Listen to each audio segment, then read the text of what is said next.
Hello दोस्तों, नमस्कार। आप सभी का स्वागत है डीआरके टीवी पर। मैं हूं आपका दोस्त डॉक्टर कन्हैया, बीकानेर, राजस्थान से। दोस्तों, अक्सर कपल्स मुझसे ये प्रश्न पूछते हैं कि सर, अगर कोई प्रेग्नेंट होना चाहता है तो उसके लिए सबसे बेस्ट पोजीशन कौन सी है। तो दोस्तों, इसके ऊपर जो पूरा साइंटिफिक एक्सप्लेनेशन है वो मैं आप लोगों को समर्पित कर रहा हूं। इसको बहुत अच्छे से समझिएगा, बहुत अच्छे से अंडरस्टैंड करिएगा। दोस्तों, पोजीशन और जो प्रेगनेंसी वाला पार्ट है उसके लिए थोड़ा सा हमें फीमेल की वजाइना वाला स्ट्रक्चर उसको थोड़ा समझना पड़ेगा, तब हम इस प्रश्न का उत्तर बहुत अच्छे से जान पाएंगे। जो फीमेल की वजाइना होती है उसको थोड़ा समझिएगा। दोस्तों, फीमेल के इंटरनल ऑर्गन के अंदर स्ट्रक्चर क्या होता है, ये तो उसकी सर्विक्स होती है। ये जो सर्विक्स है, ये सर्विक्स ऊपर जो होती है यूट्रस से जुड़ी हुई रहती है, जो बच्चादानी है उससे जुड़ी हुई रहती है, और इस बच्चादानी के अंदर दो ट्यूब्स निकली हुई होती है। लेफ्ट और राइट के अंदर दो ट्यूब्स हैं जो फैलोपियन ट्यूब्स है उसके नाम से जानी जाती है। और यहां पर क्या होता है, यहां पर अंडे पड़े रहते हैं। जो ओवरी है, उस ओवरी से जो अंडा आता है वो इन फैलोपियन ट्यूब्स के अंदर पड़ा हुआ है। और ये जो सर्विक्स है, ये सर्विक्स आगे जो वजाइना होती है उस वजाइना से गिरी हुई होती है, वजाइना से कवर्ड होती है। तो जब मेल का जो पेनाइल ऑर्गन है जो वजाइना के अंदर एंटर होता है, अब ये जो पेनाइल ऑर्गन है इससे जो डिस्चार्ज होता है, इससे ये डिस्चार्ज जितना ये सर्विक्स के क्लोज होगा, जितना ये डिस्चार्ज सर्विक्स के करीब होगा, उतनी प्रोबेबिलिटी रहती है कि ये जो स्पर्म्स है, ये स्पर्म्स इस सर्विक्स में एंटर होते हुए ऊपर जाते हुए फटाक से कहां पहुंच जाए, इस ओवरी के पास, और यहां पर क्या हो जाए, कंसीव हो जाए, फर्टिलाइजेशन की क्रिया हो जाए, मतलब बच्चा बनना स्टार्ट हो जाए, बच्चे बनने की जो प्रक्रिया है वो शुरू हो जाए। तो यहां पर कॉन्सेप्ट ये है प्रेगनेंसी के लिए कि जो पिनाइल ऑर्गन है वो जितना सर्विक्स के करीब होगा, जितना सर्विक्स के अंदर या वजाइना के डीप के अंदर उसका एजैकुलेशन होगा, उतनी ही प्रेगनेंसी के चांसेस बढ़ते हैं। इस चीज को बहुत अच्छे समझ लीजिएगा। अच्छा, यहां पर इस फैक्टर के अलावा और भी बहुत सारे फैक्टर्स होते हैं जो इंपॉर्टेंट होते हैं। अच्छा, कौन कौन से फैक्टर इंपॉर्टेंट होते हैं प्रेगनेंसी के लिए? सबसे इंपॉर्टेंट फैक्टर क्या है कि जो मेल है, अच्छा ऑर्गन तो जा रहा है अंदर, लेकिन जो मेल है वो एजैकुलेट कर रहा है, उसके अंदर स्पर्म्स है या नहीं, ये इंपॉर्टेंट है कि सबसे पहले तो स्पर्म्स का होना बहुत ज़्यादा ज़रूरी है। अच्छा, जो स्पर्म्स है वो बहुत अच्छी क्वालिटी का होना चाहिए, ठीक है, ये भी हमने जान लिया। अच्छा, जो सेक्सुअल एक्टिविटी है वो रेगुलरली जो परफॉर्म हो रही है, वो जो फर्टाइल विंडो होती है, मतलब जिसके अंदर सबसे ज़्यादा चांसेस होते हैं प्रेगनेंसी होने के, वो फर्टाइल विंडो है, उसके दरमियान सेक्सुअल एक्टिविटी है वो रेगुलरली परफॉर्म होनी चाहिए। अच्छा, ये फर्टाइल विंडो कौन सी होती है?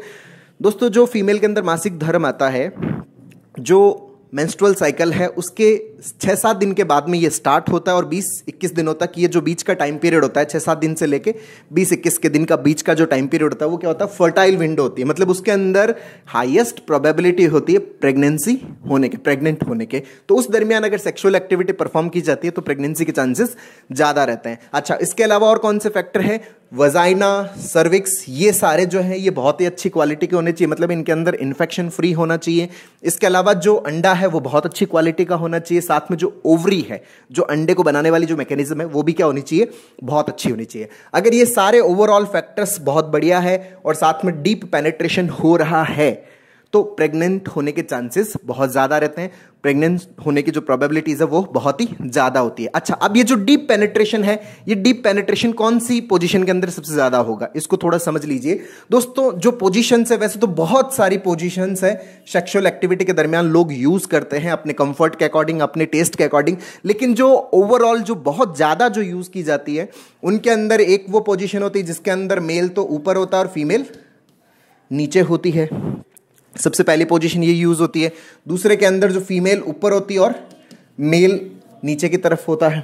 इसके अलावा जो तीसरी पोजीशन जो यूज की जाती है वो डॉगी स्टाइल पोजीशन होती है, जिसमें फीमेल आगे की तरफ झुकी हुई होती है और मेल जो पीछे से वजाइना के अंदर एंट्री लेता है। तो ये जो 3 पोजीशंस जो है वो कॉमनली यूज की जाती है। अच्छा, इन तीनों पोजीशंस के अंदर जो डीप पेनिट्रेशन है उसके चांसेस होते हैं, मतलब इसके अंदर ऐसा कोई वेरिएशन नहीं है कि अगर आप ऊपर रहते हुए अगर सेक्सुअल एक्टिविटी परफॉर्म करते हो या फिर फीमेल आपके ऊपर है उसमें आप सेक्सुअल एक्टिविटी परफॉर्म करते हो या फिर आप डॉगी स्टाइल में सेक्सुअल एक्टिविटी परफॉर्म करते हो। इसके अंदर सबसे इंपॉर्टेंट चीज़ है कि जब मेल का इजैकुलेशन हो रहा है तो वो जो इजैकुलेशन है वो डीप में होना चाहिए।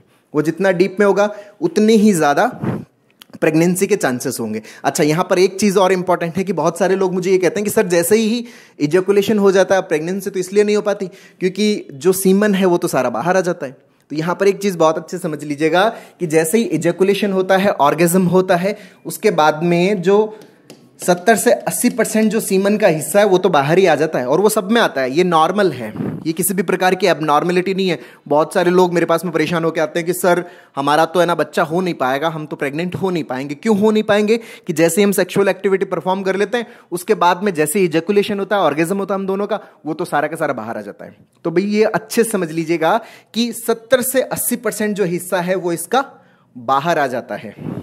सिर्फ जो 20-30% हिस्सा है वो अंदर रहता है, उसमें से कुछ हिस्सा है वो स्पर्म्स के रूप में कहा जाता है, ऊपर जाता है और अंडे को क्या करता है? फर्टिलाइज करता है। तो ये पूरा प्रोसेस रहता है। मतलब इसके अंदर पोजीशन का क्या रहता है? पोजीशन का इतना ज्यादा कोई रोल है नहीं। आपको जो पोजीशन अच्छी लगती है उस पोजीशन के अंदर आप क्या कर सकते हैं? सेक्सुअल एक्टिविटी परफॉर्म कर सकते हैं। अच्छा, इजैकुलेशन के अंदर ये ध्यान रखिए कि जो इजैकुलेशन है वो वजाइना की डेप्थ के अंदर होना चाहिए। मतलब डीप इजैकुलेशन हो, सरफेस वाला इजैकुलेशन ना हो। डीप जितना ज्यादा होगा उतनी ज्यादा प्रेगनेंसी के चांसेस रहेंगे। तो दोस्तों उम्मीद करता हूं आपको ये वीडियो पसंद आया होगा। नीचे कमेंट बॉक्स में लिखकर जरूर बताइएगा। और दोस्तों अब तक यदि आपने मेरे YouTube चैनल DRKTV को सब्सक्राइब नहीं किया, जो DRKTV सेक्सोलॉजिस्ट को सब्सक्राइब नहीं किया, तो प्लीज उसे सब्सक्राइब करें ताकि मेरे नए वीडियो का नोटिफिकेशन आप तक सबसे पहले पहुंचे। इसके अलावा दोस्तों हम लोगों ने जो सेक्स से रिलेटेड जितनी भी प्रॉब्लम्स है, चाहे वो प्रीमेच्योर इजैकुलेशन की प्रॉब्लम है, चाहे वो इरेक्टाइल डिस्फंक्शन की प्रॉब्लम है, मतलब लिंग में तनाव की कमी की प्रॉब्लम है, या फिर सेक्स डिजायर कम होने की प्रॉब्लम है, इसके ऊपर एक स्टेप बाय स्टेप लर्निंग का एक पूरा कोर्स लॉन्च किया हुआ है, जिसका लिंक नीचे डिस्क्रिप्शन में है, जिसको आप अपने अंदर इंस्टॉल करके, जिसको आप लर्न करके अपनी इन प्रॉब्लम से हमेशा के लिए पीछा छुड़ाने में बहुत अच्छे से हेल्प ले सकते हो, बहुत अच्छे से मदद ले सकते हो। बहुत बहुत धन्यवाद दोस्तों। जय हिंद, जय भारत।